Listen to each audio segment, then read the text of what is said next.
And we're live. Welcome to Earful of Dirt, the Major League Rugby podcast. Thank you so much for joining us.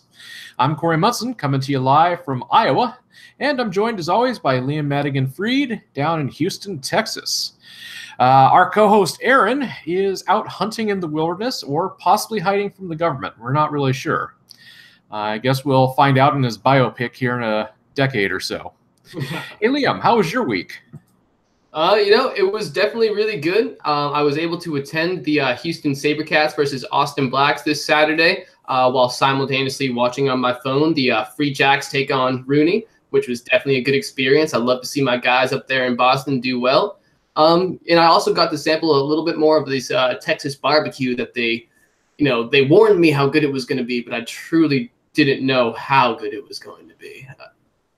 So definitely good week. Yeah, so apparently the barbecue is good then. I mean, Texas knows how to make their barbecue. Oh, fuck yeah. Awesome. Things are good here. It should be an interesting show tonight with Aaron gone. It's kind of like him leaving us here is like leaving the inmates to run the asylum, but it's kind of like when the kid in class who is always constantly raising his hand is absent for that one day, and the quiet kid in the back actually has the chance to shine. But in reality, it's just kind of me, getting to talk a little bit more, and everybody loves that, don't they? This actually could be a beautiful thing. Or it's going to be a disaster. We'll see. We're going to find out. For those of you new to the podcast, like I said, we're Earful of Dirt. We do this every single Monday night, or at least most of them, where we discuss news, rumors, and all the dirt on Major League Rugby, the United States Professional Rugby Union. It's a chance for us to look at the issues, hear from the league, players, and team leadership, and to check in with our friends from across the U.S. rugby scene. So, Liam, you're going to go ahead and tell us what we got coming up this episode. So we don't have a whole lot to go on today, guys, but we still got a pretty good show for you. So we're going to start it off by talking about the USA Dubai Sevens, where we finished silver just behind New Zealand.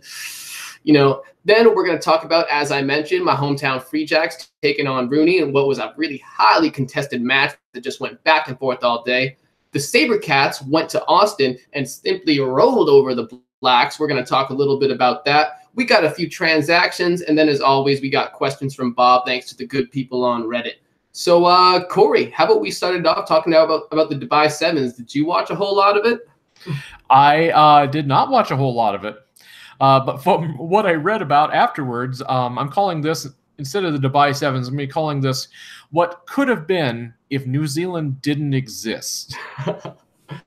Dude. What could have been if New Zealand had not existed is possibly USA gold in this situation, but instead we'll settle for silver. So on the weekend, USA did really, really well. We beat Spain 29-0. We took out Wales 32-12, and then lost to New Zealand 24-7. This is all on Friday. Saturday, we took out Fiji 24-14. We went 22-17 over Australia. That was a close one. And then in the championship, lost to New Zealand again, 21-5. So that put New Zealand in first place with the gold, us with the silver, and England took the bronze in that one. I don't know, Liam, you watched some of this. What were your thoughts? So, unfortunately, I wasn't able to watch as much of this tournament as I would have liked to. I have this really bad habit of falling asleep late at night. Meanwhile, the two people that I'm living with, Coach Paul Emmerich and Darrell Williams, a member of the Sabercats Academy, they were up at all hours of the night watching, and I can hear them definitely having a good time. So, from what I observed, however, Danny Baird is my guy, and who continues to be a force on this USA 7 team. He is a consistent workhorse. I see him involved in just as many rucks as instances in which he has the ball in hand, both of which he's actually making a strong impact. Perry Baker is another person who, despite his big name and in his very well-known speed, I think he had a very underrated tournament. The guy remains consistent in remaining an option to his teammates whenever the ball is getting passed around. He can be that playmaker on the outside consistently, and he has been for many years now. However, one thing I want to say, though, is with how much money we put into sevens every single year, especially at the expense of our 15s team, we should be winning gold, or at the very least, we should be standing toe-to-toe with New Zealand and not taking consolation in the fact that we didn't get shut out by them. we're taking out countries like Australia, Wales, and Fiji, all of whom are very well known in the rugby community, particularly Fiji. How do you beat those guys at sevens with the skills that they have? We were able to do it. I don't know why we can't apply the same principles of how we win games like that to New Zealand. It's unfortunate, but I think we're on the right track to being able to beat them, but I just don't know why it hasn't happened yet.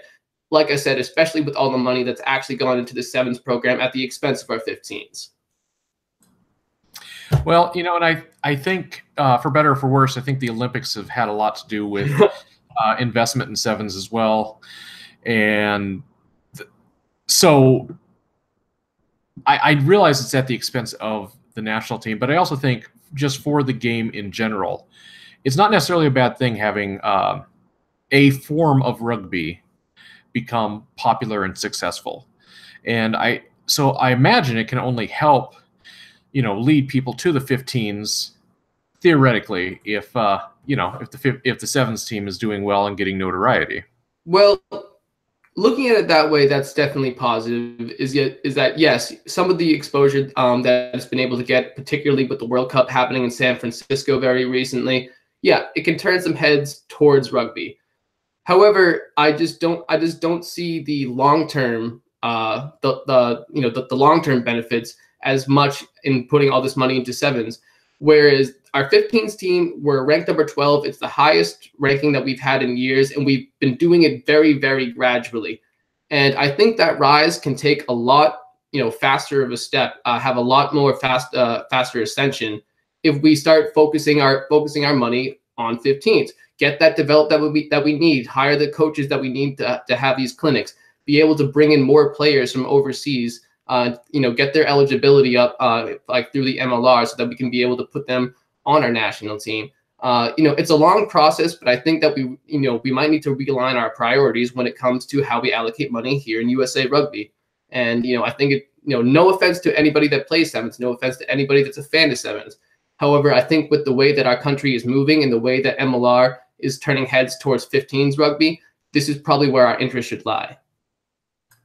I think that's a fair argument, and I think the existence of MLR is proof that 15s is a viable format in the U.S. So, speaking of 15s, there was some exhibition action. You mentioned that in the rundown here, but RUNY, Rugby United New York, traveled up to Boston to face the Free Jacks.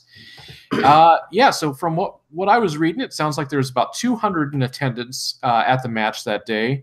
And they said that start time temp was about 40 degrees, which by my estimation is actually pretty good for Boston in December. And RUNY ended up beating the Free Jacks 38-35, so it was close. It was real close. But at least from my perspective, I think it's a good thing that RUNY won, simply because they've got to start in MLR next month. And Free Jacks still have a year before they're supposed to be joining up. And so I would hope that RUNY's able to win at this point, just a few weeks out from when they're going to the big show. So I don't know. What were your thoughts on the match, Liam? So First off, I think that's a really good point to make, is that, RUNY should be winning these matches, especially when they're about to enter the MLR. So I guess I'll take some solace in that. But really, first off, to begin, I want to congratulate whoever runs RUNY's social media. There was a lot of responsible shit talking going on in the lead up to this match. It didn't really ever go too far, but there was a lot of mentions of the term beat up on Boston. And if you really want to beat up on somebody, you're going to have to beat them by more than 3 points. And you're going to have to do it by not trading tries constantly. And when I say trading tries, I mean these teams traded tries like 90s kids with Pokemon cards. They matched points like a faithful couple on a credit score. Dude, they went shot for shot like my first ever rugby party with the seniors, and I still don't know how I ended up in that ravine that night. But, however, my point remains the same. This Boston team is not far away from being a legitimate contender, as some people actually think. They have a force and tag leader at fly half. They have a great defensive-minded hooker in Diego Macchiera. And what every Boston team needs, they have a local boy workhorse veteran in the form of Steve Dasso. Cherry on top, legendary coach Josh Smith. He's got 2 D1 championships, and I think he's going to bring that same tenacity to the MLR. But what I really want to, push to people, there's a guy named Danny Collins, Boston's fullback. Now, soaking wet, this kid might be 160 pounds. But if you ask his teammates, just like I have, they'll tell you that there's nobody who puts their body on the line the way that this kid does in games. And that was exemplified by a huge open field tackle that he had on Michael St. Clair. And plus, the kid's from fucking Southie. You don't get any tougher than that shit. So watch out for Danny Collins. Watch out for this Free Jacks team, because they are not a joke, especially I think that game against RUNY proved that. Yeah, I think I saw a documentary on that part of Boston one time. It was called Good Will Hunting, I think. Yeah, dude, he's from Southie. Yeah, how do you like them apples? No, yeah. So I don't know. I think this is getting back to the match itself. I think this is more about what Boston is building than anything. I was actually really impressed, not so much with the kit itself, but definitely with the play on the field, what they were putting down there. I thought that there was a lot to be excited about, and just the fact that they do have we're a year out from them joining, that they were able to put together this level of play this far out, very encouraging. So, we get some of the guys to go out on loan for this season, come back with just that much more experience. It's going to be nothing but good things for Boston. So they really proved that honestly, they could walk into the MLR in January and maybe not be necessarily a contender, but definitely make a mark. They would compete. They would compete. Absolutely. And in regards to your comment about the kits, though, I would say that Boston's kit vastly improved from their match against Toronto. And whereas RUNY, what happened to the exhibition uniforms from last season, the orange and the blue? Because this black and white stuff, I don't know. I didn't think it meshed well. Yeah, it's not really going with their kind of color palette either. It's a little confusing. I mean, maybe somebody noticed that they totally copied the color scheme from the Albany Empire. Who knows? Hey, related to that, what did you think of I was surprised that they were able to stream it. That was a really nice surprise. And it certainly wasn't perfect, but I think all things considered, I was very pleased with being able to watch that remotely. Yeah, same here. However, for those that that have gone to a game in Boston or who have watched Mystic River play, there are two options for fields for the Sports Park in Weymouth, where the game actually took place, or Pine Banks Park in Malden. Neither of them have any high ground for a camera or Obi-Wan Kenobi to stand on, and neither one of them have any bleachers. So you were going to get probably one or the other, the same sort of result. But like you said, it was great that they were able to live stream it, and it was great that they were still able to get a crowd at the game who was totally into it, despite the fact that there wasn't any real bleachers for them to sit on. It is a good facility in terms of the field quality, but they should definitely look into other places to play when it comes to MLR 2020. Absolutely. Well, they got a little time to work on it, so definitely. The other exhibition match this weekend was Sabercats traveling to Austin to face off against the Blacks. So this is not AER. This is D1, I believe, right? D1 yes. Outfit. You were there. So tell us about it. Tell us all about it. So this game was... Is my microphone on? Oh, yes, it is. Sorry. So I just want to say this game was a fucking doozy. Now, it was kind of a combination of a rust-off match and a developmental opportunity for the young guys. First, in terms of Sabercat veterans, we saw scores from Joshua Vitti, Malachi Esdale, Connor Murphy, Alex Elkins, along with a huge day kicking from a very funny dry guy by the name of Zach Pangalanin. Shout out to you, Zach. I'll remember. But with the starters in, they looked like a team that's ready to take the next leap. The line speed was way ahead of where I would expect them to be at this early in the season. And when they got into a proper rhythm, this team was fucking impossible to stop when they were working the ball up the middle. Their one drawback that I really got to criticize, though, is these goddamn no-look passes. I fucking hate this shit in rugby. Look where you're passing. I get that, when people watch the Fijians play, and they make it look easy. But here in the United States, we have a little bit to go until we have enough players who can consistently do that. Until then, look where you're fucking passing. But, I do definitely want to get into the good things about this game. I was really impressed in particular by Joshua Viti and Connor Murphy. Like, over the offseason, Viti hasn't lost a freaking step. And by which I mean his footwork going into contact is as balanced and as precise as it is in the open field. Meanwhile, Connor Murphy, aka Toad, he looks ready to continue his ascent to being probably one of the best scrum halves in this country. And when I say that, I mean that this kid was making great decisions and he was delivering nice, crisp passes, and he was putting his teammates in a position to do well whenever they got the ball. Now, to kind of end out my take on this match, we had 7 Academy/West Houston Lion players who were at this game playing in front of Coach Fitzpatrick to try to earn their way to a contract. Those people included Darrell Williams, Enrique Montano, Irving Cruz, Jackson Slater, Irving Carcamo, Liam Scott, and Sid Sekobi. One person I really got to point out of that group, Enrique Montano. Dude is mad funny. He likes to talk his shit, but he's a really good guy and a really good rugby player. He can move really well for his size, and he doesn't give up any kind of power when he does either, because he can still lay a hit on a motherfucker whenever he wants. He was able to secure a try from inside the 5 using that same power, and I think the Lions and the Sabercats have a really good player going forward on this one. Excellent.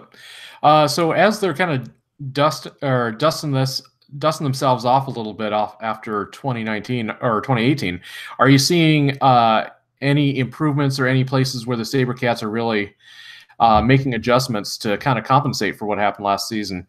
Well, the one place I've seen them really working to improve upon is the lineouts. Now, unfortunately, Lindsey Stevens and Diego Macchiera are both out from the squad, and that's definitely one of the steps that they've taken to try to change this team. Coach Fitzpatrick is trying to mix it up in the scrum and make sure that these lineouts are a lot tighter and a lot more efficient, because a lot of possessions were lost, last season. And, as we know, a lot of the Sabercat games came down to losing by less than 7 points at a few times during the season, especially to Utah and to the NOLA Gold. So I believe that that's definitely one point of emphasis that Justin Fitzpatrick would like to focus on going into this season, to make sure that they're not losing opportunities to score like they were last season. And that's absolutely true. And I think that's one thing we talked about at length was Sabercats were just so close all the time. But, all for just a try or two extra, and, it would have been a different outcome. So hoping for good things from them. One of the things we always like to hit on is transactions. And boy, oh boy, do we have some big moves this week. Holy cow. Oh, yeah. We need to get some theme music for transactions. Right? Transaction. Yeah. I don't know. So I'm going to hit on a coach announcement first off. RUNY, our friends in New York, announced Tiffany Fe'ei as assistant coach. Now this is a big hire, not least of which because of her gender, but also because Tiffany's just fantastic from everything that I've heard. She was captain of the Eagles 2017 World Cup squad. She retired shortly after the World Cup last year, and then she was hired on as head coach of Monroe College for both the men's and women's side rugby teams. So her credentials are impeccable. She's already made the transition from player to coach, and I think she's going to bring a lot of energy to RUNY, a lot of perspective that maybe some other players on the men's side don't have. So I think there's nothing but good things coming from that direction. Plus, it never hurts to, kind of make the news, to get a little buzz. I mean, ESPN picked up this story. It was a big deal. So always love to get that coverage, and thankfully in this instance, the coverage was deserved because of the talent, not because of her gender. So Yeah, I don't know. Did you have any thoughts on that, Liam? Or Well, you know me, proud Massachusetts liberal, so I'm always down for for people spreading the message of equality. And like you said, this really, it wasn't about her gender. She has the credentials to be a professional coach in rugby, and there's no reason why she shouldn't have been considered. So great hire by Rugby United New York. Really proud of you guys, and I love the direction that RUNY is moving in with that one. Now, on my side of the transactions, the San Diego Legion confirmed today that Ryan Matias will be returning to the team. As well this week, Matthew Truville and Osea Kalinisau were confirmed to be returning to the Houston Sabercats, as well as Bobby Johns has been confirmed to be returning to the NOLA Gold. Now, in terms of new transactions, we have Chris Matina signing with RUNY, Dan Moore coming over from Europe to Toronto, Michael Aljabori, who was a former player with the Denver Stampede, is signing with Glendale, along with the biggest signing of this offseason, Hunko Hammerscheis. I told myself I wasn't going to fuck his name up. Hunko Hammerscheis is signing with Glendale. This was first reported by Pat Clifton before it was officially confirmed by either Hunko's camp or by Glendale. However, it's now been revealed to be true. Way to go on that one, Pat. This is a huge development because Glendale, they started to fall off towards the end of last season because there was some alleged fitness problems, along coupled with injuries. Hunko, meanwhile, is a dude with a nonstop engine. He's great with the ball in hand. He's a great defensive player. This is only going to be beneficial for the Raptors. Michael Aljabori, another really good player. He made an impact with the Stampede earlier in their season. So I think that's going to be a great addition. He's a native Denver Rugger. I believe he played with the Barbos. So yeah, definitely good on Glendale for adding some talent from both afar and from local. There were some questions about Glendale coming out at the end of last season, going into this season, but damn it if they didn't step up and buy their way to some more real talent. I mean, my goodness, I just love watching Honko every single time he's on the field. I mean, and the combo between him and Harley Davidson, I think, is going to... Oh, definitely. Very dynamic. And honestly, if you had to ask yourself, who are two of the most potentially marketable people in MLR, Harley Davidson and Honko have to be at the top of that list. I agree. Just from talent, from personality to the production, it's just kind of like the perfect storm. Let's get these guys on the cover of a couple magazines. Yeah, absolutely. Denver, it's your job now. Let's make this thing happen. Move. All right. The other thing we like to do is take some questions from Bob. We get these off of Reddit, our favorite platform in the world, and Liam's personal playground for all the memes. This week we are taking a shout out from Charlie Mallon, and he'd like to know, why have we not heard anything from Utah and San Diego about roster moves? Should their silence concern us about their viability for the upcoming season? Well, the only concern that I would personally have regarding that observation is whether or not they forgot their password to log in to Facebook and Twitter and stuff like that. However, there have been a number of other posts to do with other going-ons of USA Rugby, so we know that's not the case. However, Utah did confirm this week via a post on social media that they have entered camp, and I have heard from a number of other people within the league that the San Diego Legion also started practices down there on the south coast of California. So no, don't be concerned. I believe both these teams will be entering the MLR in 2019. They are going to be fielding a roster. We might not 100% know what the makeup of those rosters will be. We did just confirm that Ryan Matias will be returning to the San Diego Legion, and he's definitely a stalwart presence and a veteran presence on that team. So yeah, no, don't be concerned. Shit's happening. Just calm your britches and get ready to watch some rugby. Fair. Never underestimate. I mean, we pretty much gave up on Seattle before the beginning of last season. We saw how that ended up for us, so don't get too worried yet. Okay, the second question of the night, and we discussed this at length how to pronounce this, and so I'm just going to fail right now. I'll just say Mario Suriam. I thought it was pronounced Absidy. Oh, dang it. Wants to know, which MLR team is ending 2019 with the wooden spoon? Oh, boy. So this is our time to go ahead and declare a loser and then be completely wrong in a few months. Yeah, straight up. So the difficult part about this question is you're going to piss somebody off, So go right ahead. Come at me on Twitter, on Reddit. However, I'm going to go with the Utah Warriors. Again, kind of going back to the last question, their lack of, significant updates on social media concerns me about whether or not they're going to be returning any of their more productive players to their roster. And also, there was just a point last season where I thought they were one of the most boring teams in the MLR. Obviously, that changed that they started to make, a shot at a playoff push at the end of last season.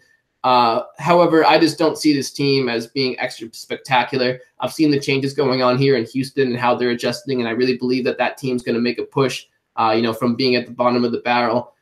Obviously, it's a little harder to gauge how Toronto and RUNY are going to do, but just based on the makeup of their rosters alone, I wouldn't expect either of them to finish towards the bottom.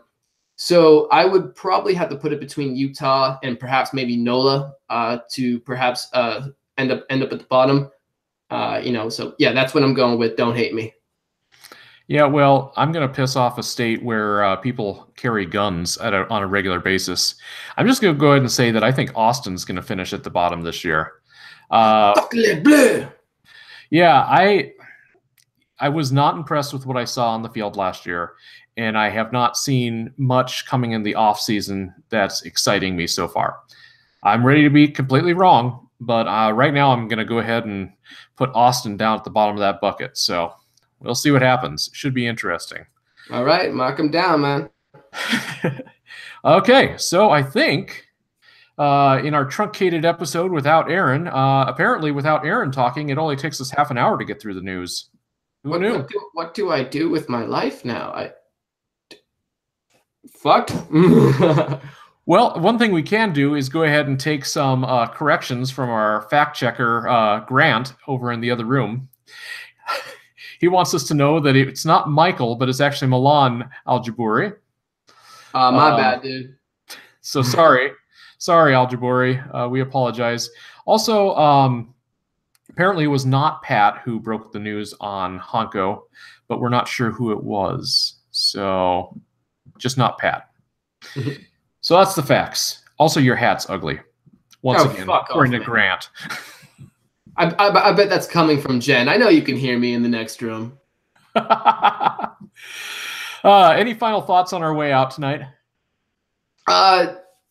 No, just that MLR is coming. We're just a little more than a month away right now, and I'm having a fun time here in Houston. I'm really glad that I'm going to get to be on the front lines of watching an MLR team kind of go about its day, go about its season. So I think all of y'all should be excited as well. Fantastic. So just keep in mind that as we get to the end of December here, we're going to take a little bit of a break for Christmas and New Year's, and then come back in January for the start of the season. So be prepared for that. But ahead of that, I do want to give a quick shout out to Dan Brown, who helped us start this thing here back in 2017 and is still in our hearts as one of our co-founders. He got engaged last weekend. So congratulations, man. We're wishing you and Veronica nothing but happiness going forward. Yeah, dude. Way to be, Dan, man. Proud of you. So with all that said, I guess on our way out, I just want to say be sure to tune in next week. We will be back next Monday night here on YouTube. And the show will be available this Wednesday, next Wednesday, and most Wednesdays available for download on your favorite podcast platform. If you like what we do, please subscribe both on YouTube and iTunes. That helps us get in front of new folks. And be sure to share your own news, your views, and abuse for us on Facebook, Twitter, and Instagram. We're on all of those. Plus, you can come over and join us on Reddit. We're hanging out there at reddit.com/r/MLRugby. Otherwise, Facebook, Twitter, and Insta is just earful of dirt. Thank you so much, guys, for listening. I hope you have a wonderful week, and get out there and watch some rugby.